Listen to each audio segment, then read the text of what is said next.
제가 어릴 때 조금 산 높은 지역에 살았는데요. 서울의 산 높은 지역에서 이렇게 보면은 많은 바닥에 있는 동네들이 이렇게 드러납니다. 쳐다보다 보면은 지금도 생생하게 기억하는 것이 가장 눈에 띄는 것이 있습니다. 그것이 무엇이냐면 십자가입니다.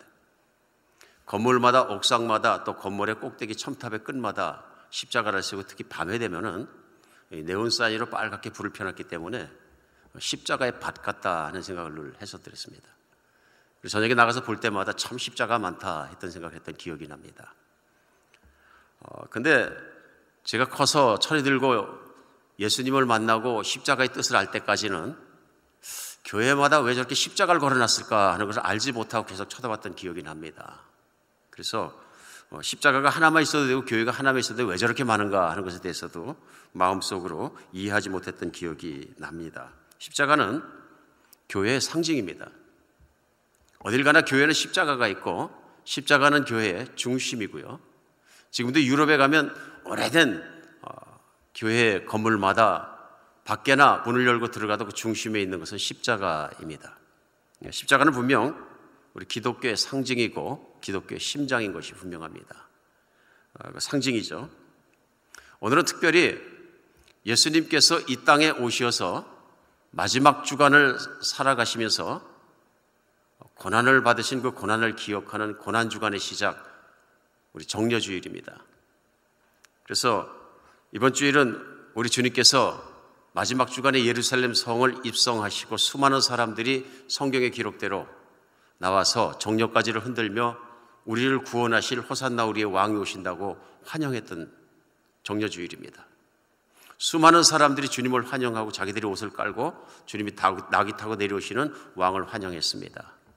이 마지막 주간을 살아가시면서 우리 예수님께서는 예루살렘 성 안에서 또 성전 안에서 많은 사람을 가르치셨고 그 가르치심에 따라가지 못했던 제사장과 당시의 종교 지도자와 정치 지도자들은 예수님을 국가의 반역자와 신성 모독죄로 몰아서 이번 주 금요일에 십자가에 못 박혀 돌아가시게 하게 됩니다. 그래서 피 흘려 돌아가시고 이 고난주간이 끝나는 모든 것이 한 주간에 일어나는 것을 성경은 전하고 있습니다. 우리 믿는 기독교인들에게는 이 주간이 대단히 중요한 것이 뭐냐면 우리 주님께서 이 땅에 오셔서 바로 우리를 위해서 필요한 일을 하셨다는 것입니다. 그런데 이 예수님께서 어떤 분으로 오실 것이냐, 어떤 모습으로 오실 것이냐, 무슨 일을 하실 것이냐 하는 것이 이미 예수님 오시기 700여 년 전에 구약성경 이사야를 통해서 이미 예언되었습니다. 예언되어서 오늘 본문 말씀은 그 예언의 말씀을 가지고 오실 메시아가 어떤 분이시 하는 예언의 말씀 속에 나와 있는 우리 예수 그리스도의 모습과 그분이 하신 일을 다시 생각하는 고난주간을 시작하는 주간을 맞기를 원합니다. 이미 구약성경에 예수님께서 이렇게 오셔서 어떤 분이 오실까 예언이 있음에도 불구하고 특별히 대한민국에서 도월 김용옥이라는 사람이 언론에까지 나와서 매체들을 통해서 또 많은 것을 통해서 엉뚱한 얘기를 해서 많은 심지어는 기독교인들까지 혼란하게 만드는 사람이 있습니다. 이 사람의 주장에 의하면 성경은 약속인데 헌 약속과 새 약속이 있기 때문에 구약과 신약으로 나눴기 때문에 이미 유대인들을 대상으로 유대인에게만 알려줬던 헌 약속은 폐기해야 한다. 그럼 만약에 어떤 교회를 다니는 기독교인이 구약 성경을 자기 성경이라고 들고 다니고 믿는 사람은 진정한 크리스찬이 아니다. 이렇게 잘못된 메시지를 전하는 것을 저도 들었고 많은 사람들이 들은 것 같습니다. 이렇게 잘못된 메시지는 어떻게 그렇게 빨리 전해지는지 모르겠습니다. 왜 잘못됐느냐 하면요, 우리 예수님께서 이 땅에 오실 것이 이미 구약 성경을 통해서 약속되어졌고 그 약속이 이루어진 것이 신약입니다. 그런데 구약은 우리의 성경이 아니다 하고 버려버린다면 그건 예수님이 하신 일과 하신 말씀의 정면으로 도전되는 것입니다. 반대로 되는 것입니다. 특별히 예수님께서는 구약 성경에 나와 있는 모든 말씀이 바로 나에 대한 것이다 이렇게 말씀하셨습니다. 참으로 옳으신 말씀이고 맞는 말씀인 것이죠. 그래서 예수님은 그 구약의 말씀대로 성경의 말씀대로 모든 것을 사셨고 말씀하셨고 가르치고 행하셨다는 것입니다. 실제로 구약에 나와 있는 약속에 성취된 것이 예수님이다. 그래서 우리는 예수님을 메시아라고도 부르고 그리스도라고도 부릅니다. 메시아나 그리스도나 똑같은 말씀인데, 메시아라는 말씀은 기름 부은 자 하는 뜻이고, 우리 그리스도라는 말씀도 헬라어로 기름 부으심을 받은 자, 이런 똑같은 뜻입니다. 구약 성경에 기름 부으심을 받은 것은 그 직분이 세 가지입니다. 왕과 제사장과 선지자입니다. 대표적으로 하나님 앞에서 백성들을 대신해서 말씀을 전하거나 다스리거나 혹은 그를 죄들을 위해서 제사를 드려주는 직분들입니다. 곧 백성과 하나님 사이에서 백성과 하나님 사이를 중개하는 직분입니다. 그런데 성경 구약 성경에는 마지막 날에는 하나님께서 직접 기름을 부어주신 구원자를 보내셔서 이스라엘을 온전한 죄악으로부터 구해주시고, 이스라엘뿐만 아니라 땅 끝에 이르기까지 온 인류에게 그 구원의 역사를 이루어 주시겠다는 것이 구약의 약속인 것입니다. 그래서 창세기부터 시작해서 하나님께서는 선지서를 통해서 많은 구약 성경을 통해서 예수 그리스도께서 이 땅에 오시어서 메시아 곧 그리스도가 되어주실 구원자가 되실 것을 약속하는 성경이 구약 성경입니다. 그런데 누군가가 공부를 많이 했다고 스스로 주장하면서 구약 성경을 부정하고 하나님의 성경을 무시하라고 얘기하고 버려야 된다고 얘기한다면 이것은 정말로 참으로 하나님 보시기에 폐역스러운 짓이다 하는 것을 우리는 알 수 있습니다. 오늘 이 정말 정죄주의를 맞으면서 고난주간을 맞으면서 예수님을 생각하며 또 그분이 지신 십자가를 생각하며 우리가 구약성경 이사야서 53장을 1절에서 7절까지 같이 말씀을 나누는 것은 바로 그 구약성경에 오실 메시아 곧 구원자 그리스도에 대해서 말씀을 전하고 있기 때문에 그렇습니다. 오늘 이사야서 53장 1절에는 우리가 전한 것을 누가 믿었느냐? 여호와의 팔이 누구에게 나타났느냐? 그는 주 앞에서 자라기를 연한 순 같고 마른 땅에서 나온 뿌리 같아서 고운 모양도 없고 풍채도 없은즉 우리가 보기에 흠모할 만한 아름다운 것이 없도다. 그는 멸시를 받아 사람들에게 버림을 받았으며 간고를 많이 겪었으며 질고를 아는 자라. 마치 사람들이 그에게서 얼굴을 가리는 것 같이 멸시를 당하였고 우리도 그를 귀히 여기지 아니하였도다. 그는 실로 우리의 질고를 지고 우리의 슬픔을 당하였거늘 우리는 생각하기를 그는 징벌을 받아 하나님께 맞으며 고난을 당한다 하였노라. 그가 찔림은 우리 허물 때문이요 그가 상함은 우리 죄악 때문이라. 그가 징계를 받음으로 우리는 평화를 누리고 그가 채찍에 맞음으로 우리는 나음을 받았도다.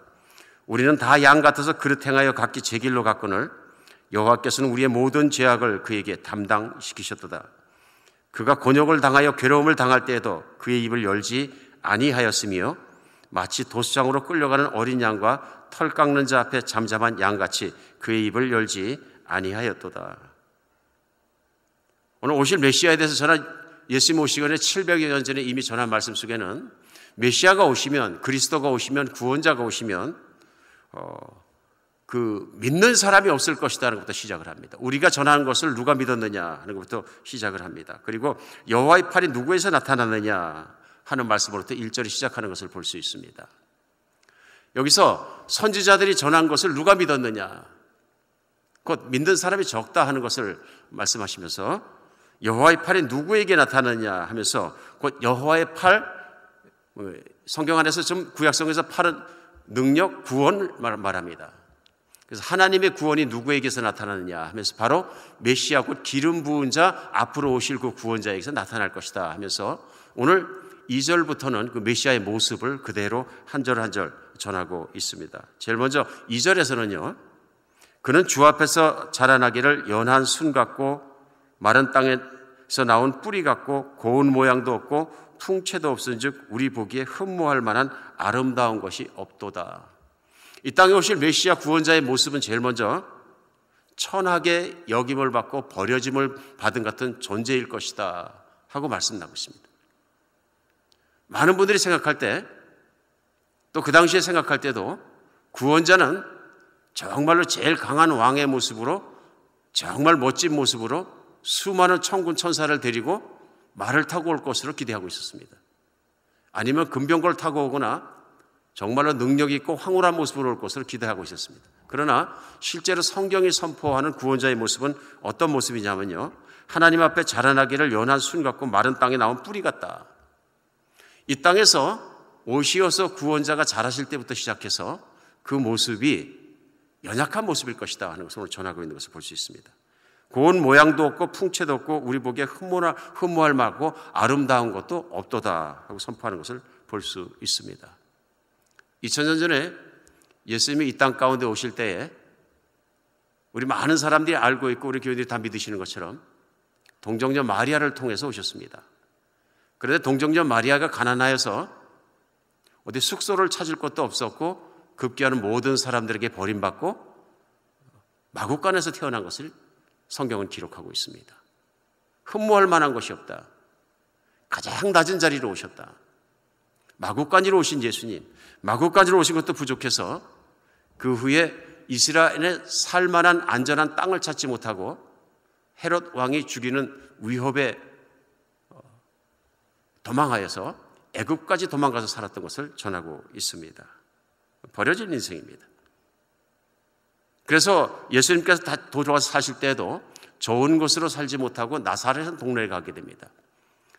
당시에 유대 사람들이 살던 수도에 있던 예루살렘이 아니라 나사렛 저 변방 지방에 사람들이 많이 살지 않고 있는 정말 유대인으로서 멸시받는 지방에 가서 장성하시게 됩니다.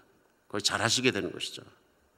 그러니까 모든 것이 사람들을 볼 때에 부러울 만한 것도 좋아할 만한 것도 사랑할 만한 것도 흠모할 만한 것도 아무것도 없다는, 가지신 것도 아무것도 없고 가장 가난한 가정에 가장 볼품없는 모습으로 가장 천한 지방에 그런 모습으로 크셨다 하는 것을 우리는 알 수 있습니다. 뿐만 아니라 우리 예수님은 나중에 고향에서 버림받고 사역하실 때 가족에게 버림받고 급기야는 나중에 십자가에 못 박힐 때 제자들에게 버림받고 유대 지도자들에게 버림받고 모든 사람들에게 버림받은 모습으로 살아가신 것을 우리는 알 수 있습니다. 이 땅에 오신 메시아는 이사야서에서 전한 그 모습 그대로 사람들이 외모나 모든 것으로 보고 그분이 가지신 것이나 봤을 때는 존경하거나 흠모하거나 부러워할 만한 것이 아무것도 없는 분이시다 하는 정말 가장 비참한 모습으로 오신 것을 우리는 알 수 있습니다. 오늘 두 번째 알 수 있는 건 오실 메시아는 멸시와 고난을 당한다 하는 것입니다. 흠모할 만한 것이 없는 것뿐만 아니라 멸시와 고난을 당한다. 3절에요. 그는 멸시를 받아 사람들에게 버림을 받았으며 간고를 많이 겪었으며 질고를 아는 자라. 마치 사람들이 그에게서 얼굴을 가리는 것 같이 멸시를 당하였고 우리도 그를 귀히 여기지 아니하였다. 예수님은 멸시를 당하고 고난을 당하기 때문에 사람들이 볼 때에 귀하게 여기지 않았다. 천하게 여기고 마구 버려줘도 좋다고 생각을 했다는 것입니다. 그럴 만큼 멸시를 당했다는 것입니다. 실제로 예수님은 사람들의 온갖 멸시를 당하셨습니다. 그래서 예수님께서 선하고 귀한 일을 할 때도 불구하고 사람들은 예수님에게 귀신 들렸다,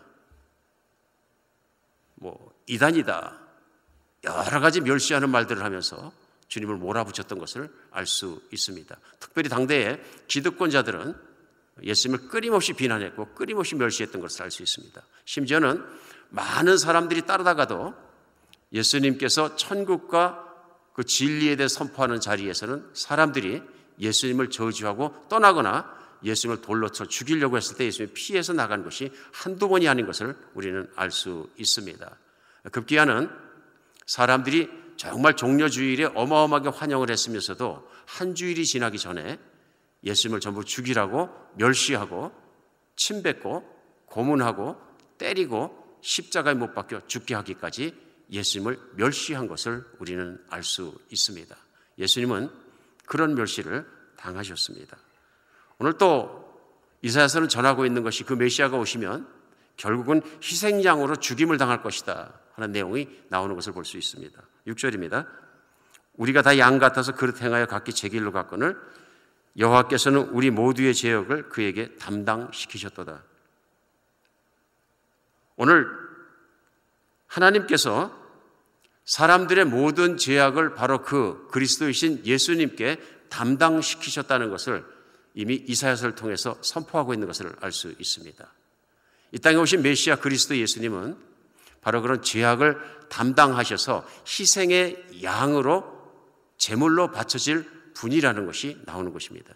마지막 7절에는요. 그가 곤욕을 당하여 괴로울 때에도 그의 입을 열지 아니하였으며 마치 도수장에 끌려가는 어린 양과 털 깎는 자 앞에 잠잠한 양같이 그의 입을 열지 아니하였도다.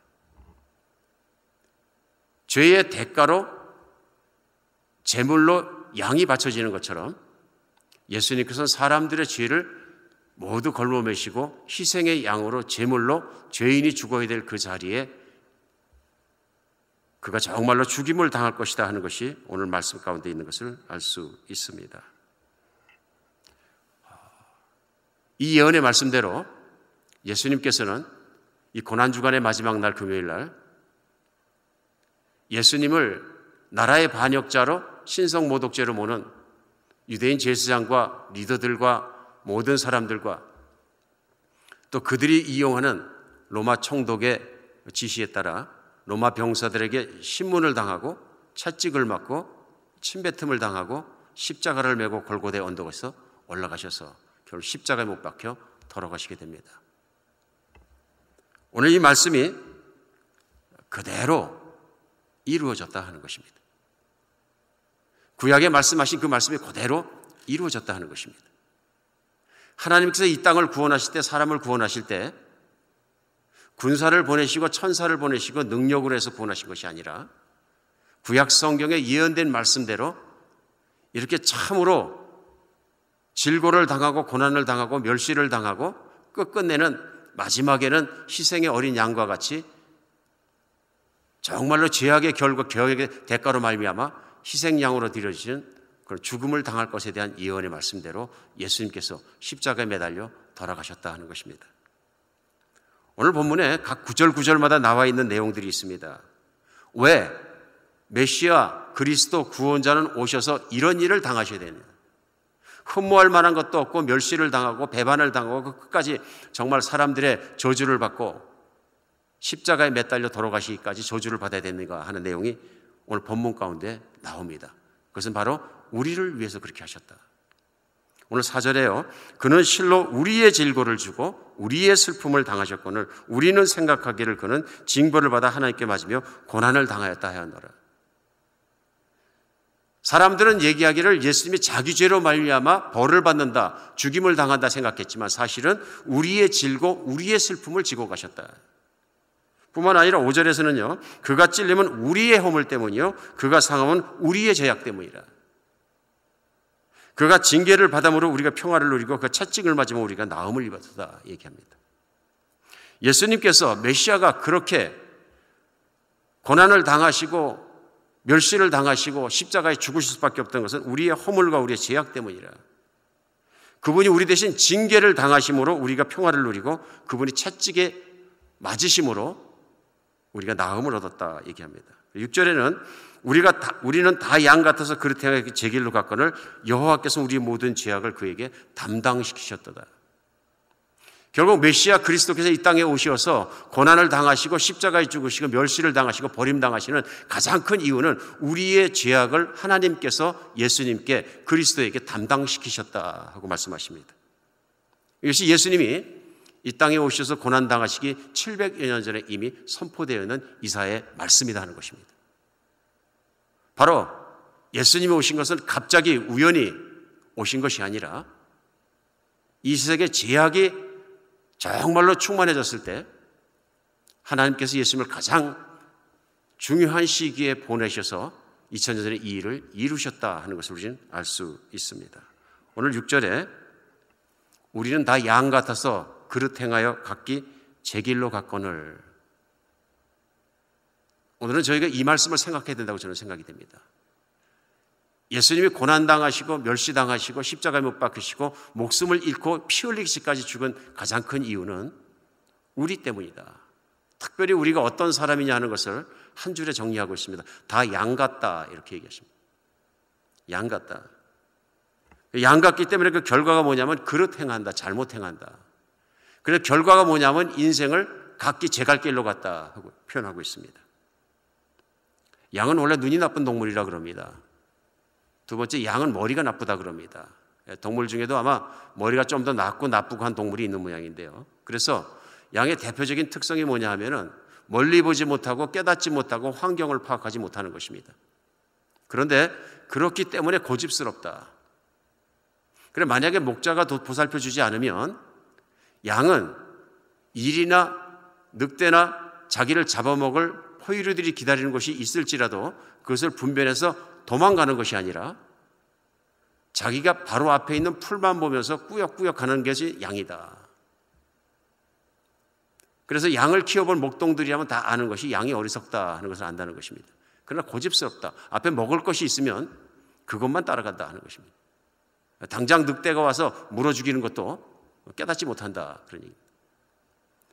그래서 양이 한 일이 뭐냐면 그릇 행한다. 살 길로 가는 것이 아니라 죽을 길로 간다. 결국은. 그래서 각기 제 길로 고집스럽게 갔는데 우리 인생을 그렇게 표현하고 있습니다. 생각해 보면 하나님의 말씀의 죄라는 것이 무엇이냐면 우리가 다 양 같아서 그릇 행하여 각기 제 갈 길로 간 것이 죄다 하는 것입니다. 세상은 그냥 생겨난 것이 아니라 어느 과학자들의 주장대로 진화론적으로 생겨난 것이 아니라 하나님께서 창조하셨다 하는 성경의 말씀을 믿어야 되는 것입니다. 하나님께 창조하시는데 목적을 갖고 창조하셨고 특별히 사람을 만드셔서 하나님의 뜻대로 살아서 영원히 살 수 있는 길을 열어주셨는데 창세기 2장부터 시작해서 3장부터 계속 나오는 것이 뭐냐면 인간이 결국은 그릇 행하여 각기 제 갈 길로 갔다 하는 것입니다. 그 얘기는 뭐냐면 하나님께 등을 돌리고 하나님께 배신하고 하나님을 믿지 않는 길로 갔기 때문에 창세기 4장부터 나오는 것은 이 땅에 죽음이 들어오고 사망이 들어오고 저주가 들어오고 저주로 말미암아서 이 땅에 고난과 고통이 들어갈 수밖에 없었다 하는 것입니다. 그래서 이 땅 가운데 살아가는 인생마다 태어나서 살아가는 인생들마다 양 같아서 고집스럽고 그릇 행하고 각기 제 갈 길을 따라가 살아가는데 하나님을 따르지도 않고 무시하며 그를 살아가는 죄악의 길을 걷게 된다. 하나님 보시기에는 악한 길을 따라서 살아가고 있다 하는 것입니다. 오늘 하나님께서 이 땅 가운데 살아가는 인생을 불쌍히 여기시고 하나님의 아들 예수 그리스도를 이 땅에 보내주셔서 오늘 이사야서 53장의 말씀대로 그 말씀이 이루어지게 하시고 대신해서 십자가의 희생의 제물로 바쳐주셨다. 그래서 하나님께 돌아올 수 있는 길을 예수님을 통해서 열어주셨다 하는 것이 오늘 메시지입니다. 인간의 구원의 가장 중요한 구원은 뭐냐면 하나님께로 돌아가는 것입니다. 하나님의 약속 중에서 이 땅을 질병도 없는 곳으로 만들어주겠다, 전쟁 없는 곳으로 만들어주겠다, 가난한 자가 없는 곳으로 만들어주겠다, 모두가 천년이고 영원히 잘 사는 곳으로 만들어주겠다 하는 약속이 성경에는 없습니다. 그럼 어떻게 하시겠다? 이 땅을 거쳐주시겠다? 하나님의 영광을 드러내주시겠다? 모든 자들이 하나님을 찬양하게 하겠다? 하나님께서 그들에게 새하늘과 새 땅을 주고 새로운 곳을 만들어주셔서 그 안에 영원히 살게 해주시겠다. 이것이 구약과 신약의 약속입니다. 오늘 이 땅 가운데로 살아가는 동안에 성경 말씀에 하면 예수 그리스도께 돌아오셔서 마지막을 심판하는 그날까지 질병과 고통과 가난과 전쟁과 슬픔과 통곡의 소리가 그치지 않는 것이 이 땅입니다. 하나님께서 온전하게 새하늘 새 땅을 내려주시고 온전히 고쳐주신 그날까지는 그럴 것입니다. 그러나 하나님 그날 이전에 예수 그리스도 우리 주님을 보내주셔서 이 땅 가운데 하나님을 믿는 사람들로 하여금 하나님의 그 새하늘과 새 땅과 모든 약속과 미래를 누릴 수 있도록 예수님을 보내주셨다는 것입니다. 오늘 여러분과 제가 어쩌면 미국 역사 속에서 가장 답답하고 캄캄한 시간을 함께 지나가고 있습니다. 코로나 바이러스란 바이러스가 들어오니까 미 전국이 꼼짝하지 못합니다. 저는 그런 생각을 하게 됩니다. 불과 몇 주 전까지만 해도 코로나 바이러스는 중국의 문제, 한국의 문제, 이란의 문제, 이태리의 문제였습니다. 그러니까 중국에서 코로나 바이러스가 좀 번지고 문제가 있을 때 볼 땐 남의 일이고 멀찌감치 쳐다보면서 미국은 그래도 세계에서 의료 기술이 제일 발달했고 돈이 가장 많고 힘이 가장 세고 조직적이고 잘 안정된 최선진 사회니까 코로나 바이러스가 들어온다 할지라도 다 막을 수 있어 하는 막연한 기대가 있었던 것 같습니다. 근데 문제는 이게 현실이 되고 현재는 미국이 세계에서 가장 코로나 바이러스로 많은 고통을 받는 그런 나라가 되었습니다. 의료도 소용이 없고 조직도 소용이 없고 군대도 소용이 없고 아무것도 소용이 없었습니다. 근데 생각해 보면 이 바이러스라는 것이 참 미생물 중에 미생물 아닙니까? 우리가 바이러스는 생물이냐 무생물이냐 그거 가지고 학계에서 논란이 많습니다. 많은 학자들은 바이러스는 생물이 아니다 그럽니다. 생물은 스스로 세포 분열할 수 있고 스스로 분열할 수 있어야 되는데 바이러스는 스스로 분열하지 못합니다. 그런 면에서 무생물이다 하는 거죠. 근데 무생물이 어떻게 이렇게 살아 움직이느냐, 그런 면에서는 아니다 하고 얘기하는 사람들이 생물이다 보는 것입니다. 근데 사실은 정확하게는 생물도 아니고 무생물도 아니고 미생물입니다. 생물이지만 스스로의 힘으로 스스로 존재할 수 없는 미생물인 거죠. 그것이 맞는 것이 뭐냐면 스스로 복제하지 못하는데 단 한 가지, 바이러스가 인체나 동물 속으로 들어와서 세포에 안착하게 되면 그 숙주를 이용하여서 인간의 세포나 동물의 세포를 이용하여서 자기 복제를 할 수 있다는 것입니다. 그래서 이 바이러스라는 뜻이 라틴어에서는 비루스인데요. 비루스는 말이 영어로 poison입니다. 독이란 뜻이죠. 독입니다, 바이러스. 이 독이 세포를 발견하고 다른 세포 속으로 들어가게 되면 자기 복제를 시작하는데 이게 무섭게 빠르게 복제를 한다. 그래서 일단 바이러스가 몸속으로 들어오게 되면 무서운 속도로 몸속으로 증가하게 된다. 그래서 인체를 먹어 들어가고 결국은 요즘 같은 경우에는 허파로 들어가서 숨을 못 쉬게 하고 산소가 부족하게 하고 사람의 생명을 끊어버린다. 무서운 일이죠. 참 안타까운 것은 이 시간에도 충분한 의료의 도움을 받을 수도 없고 숨을 쉬지 못해서 병상에 누워있는 수천 미국인들이 있습니다. 하루에도 1,000명 이상의 사람들이 세상을 떠나고 있습니다. 우리 하나님께서 이 기간을 짧게 해주시길 간절히 바랍니다. 그런데 우리 알아야 될 것은 이 바이러스보다 무서운 바이러스가 있습니다. 그것이 뭐냐면 치사율 100%의 바이러스입니다. 이 치사율 100%, 전염률 100%, 그 바이러스가 죄입니다. 아담과 이브 때부터 들어와서 모든 인간을 죽음에 이르기까지 정말 완전히 치사율 100%, 전염률 100% 번져가는 것이 뭐냐면 죄입니다. 그래서 성경은 이 땅 가운데 하나님의 뜻대로 사는 자도 없고 하나님의 뜻대로 온전히 살아가는 자가 한 명도 없으니 다 죽을 수밖에 없다고 선포합니다. 그래서 세상은 아담 이후로 세상에 있는 것이 모든 사람이 죽습니다. 뿐만 아니라 살아가는 동안에 고통을 겪습니다. 질병으로 고통을 겪습니다. 오늘 또 예수님께서 메시아가 오셔서 첫 번째 나오셔서 우리의 질고를 지고 질고를 아는 바다 하고 얘기합니다. 그래서 4절에서도 그는 실로 우리의 질고를 지고 우리의 슬픔을 당하셨다. 그리고 시작하자마자 그는 멸시를 받고 질고를 아는 자라고 말씀하십니다. 질고는 질병과 고통이죠. 이 세상은 질병 때문에 고통받는 곳입니다. 질병과 고통이 없는 적이 없었습니다. 인간은 끊임없이 질병 속에 살아가고 끊임없이 질병으로 고통받습니다. 미국도 불과 100여 년 전만 해도 평균 연령이 40몇 세였던 거 아십니까? 심지어 이 세상에 나라가 커질 때 문명이 발달할 때 과거의 역사도 있지만 그 역사 속에 살아갈 때 평균 수명이 29세였던 때도 있습니다. 지금도 지구의 어느 지역에 가면 30을 넘기지 못하고 다 죽습니다. 질병이죠. 환경에 척박한 질병으로 말미암아서 일찍 죽는 것을 볼 수 있습니다. 아무리 의료기술이 발달해도 100세 시대를 맞았다 그러지만 이 질병을 막지 못합니다. 오늘 우리가 겪고 있는 질고도, 이 질병의 고통도 그런 것입니다. 이 땅에는 질병과 고통이 떠난 적이 없습니다. 뿐만 아니라 가난이 떠난 적이 없습니다. 아무리 잘 살가야 돼서 지구상에 굶어 죽는 사람들이 수천만이 있습니다. 이 땅 가운데는 사람들의 욕심과 모든 것으로 말미암아 죄악이 들어오고 죄악으로 말미암아서 세월이 갈수록 굶어 죽는 사람이 있습니다. 더 비참한 건 뭐냐면요, 돈을 주체할 수 없어서 어쩔 수가 없는 사람이 있는가 하면 그 길 건너편에는 한 끼도 식사하지 못할 가난한 사람이 있어서 그 건물 앞에서 죽어가고 있다는 것입니다. 질병과 고통, 가난과 전쟁과 기근이 끊임없이 일어나고 있습니다. 그 이유는 한 가지입니다. 오늘 6절에 우리는 다 양 같아서 그릇 행하여 각기 제 갈 길로 갔기 때문입니다.